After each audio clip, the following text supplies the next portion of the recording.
Hello, bachcho. Let's read this question. This question is a statement-based question. Statement one is the total translational kinetic energy of all the molecules of a given mass of an ideal gas is 1.5 times the product of its pressure and its volume.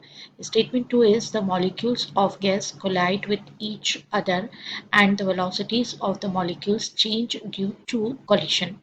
We have to choose options, and options are both statement 1 and statement 2 are correct. Both statement 1 and statement 2 are incorrect.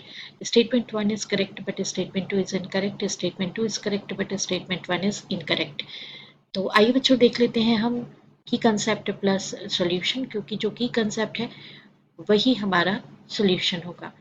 आइए बच्चों देख लेते हैं की concept, क्योंकि की concept से ही हम अपने सॉल्यूशन तक पहुंच पाएंगे। तो बच्चों की कंसेप्ट में सबसे पहले हम डिस्कस करने जा रहे हैं स्टेटमेंट 1 और हमें मिल जाएगा सॉल्यूशन कि ये करेक्ट है या इनकरेक्ट। तो देखिए बच्चों, अकॉर्डिंग टू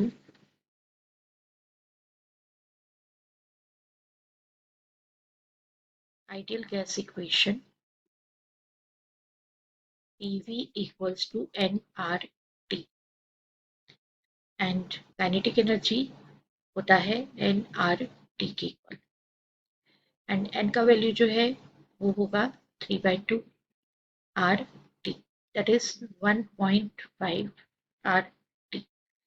सो यहाँ से हमारे पास जो E का वैल्यू आ रहा है वो आ रहा है 1.5 PV। तो इस हिसाब से हमारा जो स्टेटमेंट है फर्स्ट वो करेक्ट हो जाता है।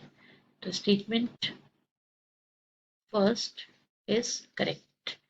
अब हम आते हैं स्टेटमेंट सेकंड पे। सेकंड इक्वेशन को चेक कर लेते हैं।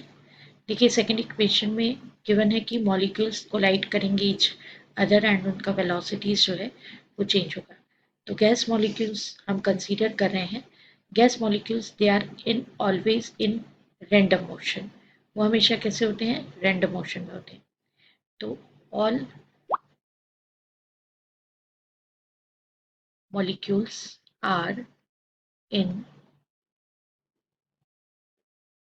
random motion and they collide with each other. Therefore, क्या हो जाएगा? There is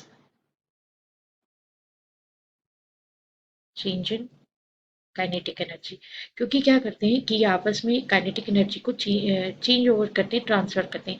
जैसे फॉर एग्जांपल ये दो मॉलिक्यूल्स हैं, दो मॉलिक्यूल्स आपस में कोलाइड हो रहे हैं और इसका काइनेटिक एनर्जी जो है वो ke1 है और इसका काइनेटिक एनर्जी जो है वो ke2 है। तो देर इज सम चेंज, उनका आपस में ट्रांसफर होगा, काइनेटिक एनर्जी चेंज होगी। और अगर प्रीवियस वेलोसिटी इनकी v1 v2 है तो चेंज होकर के इनकी वेलोसिटी v1 डैश और v2 डैश हो जाएगी। तो इसलिए therefore there is change in kinetic energy, so hence change in velocities। इसलिए हमारा स्टेटमेंट 2 जो है वो भी करेक्ट है। तो statement second it is also correct. तो बच्चों हमारे ये दोनों ही स्टेटमेंट्स करेक्ट है।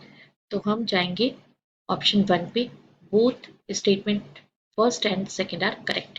आई hope you understood it well. Best of luck. Thank you.